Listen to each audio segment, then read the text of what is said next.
syempre syempre yung bata ko, hanggang nung college, may na-experience naman ako hindi magaganda. Or may magaganda din ako na-experience.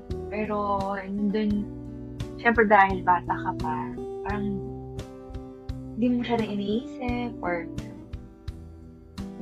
kunyari pag malungkot ka or masakit, yun lang talaga yung nafe-feel mo. Ganun. Pag masaya ka lang. Pero after kong graduate, like 21 years old ako, hanggang ngayon, kaya nakaka-experience ako ng pain, ganyan, nakaka-experience ako ng mga happy moments, ganyan. Doon ko parang na-appreciate na mas okay siyang mas ma-feel, ganyan. Parang hindi ibig sabihin na nasasaktan ka ngayon, forever ka na masasaktan. Hindi ibig sabihin na masaya ka ngayon, bukas masaya ka pa rin. Ganon. Parang lagi ko lang ine-enjoy yung or if you feel yung mga ganong bagay. Kasi after nun, mas mabubuo ako, mas may nadaragdag sa akin as a person. Ganon. So, yun lang. Parang after kong graduate, parang nabuhay ako muli. Nabuhay muli. Parang nag-reset lang. Parang, lang. Sobrang laki din ng nag-change sa akin after nun. So, yun. So, mga na-experience ko naman yun. Mas pinil ko lang siya. Then after, kung nakaka-feel ako ng pain, okay lang. Ganun talaga. Hindi lagi nga masaya, di ba?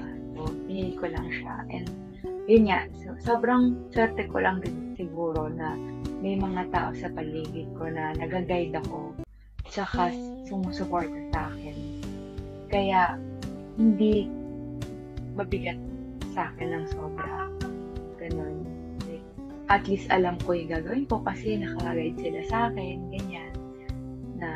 Kasi dati, kayo, totoo. I mean, I think dumating to sa sa life nyo na kunyari kapag nasasaktan ka, gusto mo parang kawawa ka, ganun. Parang kunyari pag may mga taong masaya, parang bakit kayo masaya? Gusto ko malungkot, ganun. Parang selfish ka, ganun.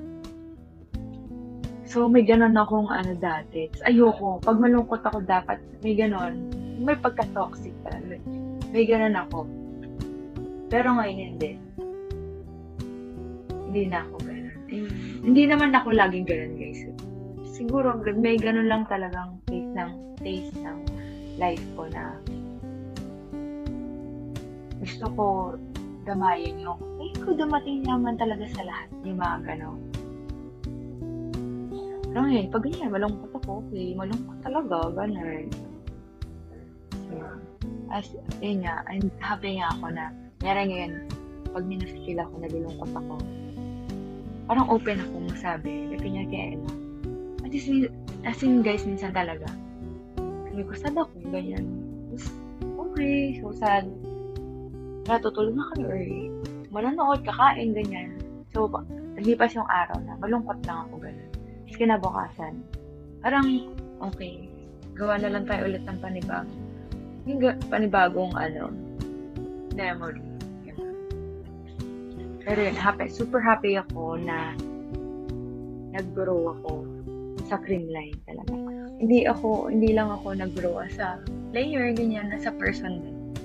Kaya kung pipili kayo ng friends, dapat yung friends na tuturuan kayo mag-grow. Diba? Tuturuan kayo sa tama, ganyan.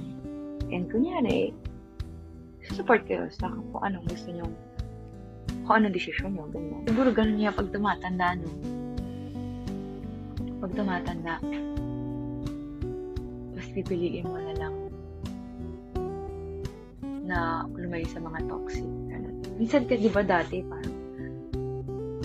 kasi parang toxic naman ko. Kahit sa friends, toxic ko eh.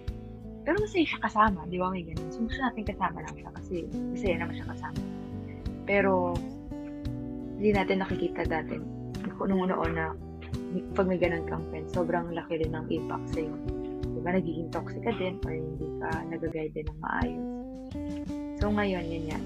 malaking bagay na nakakapili ka ng friend na maayos. Tsaka ganun talaga, hindi.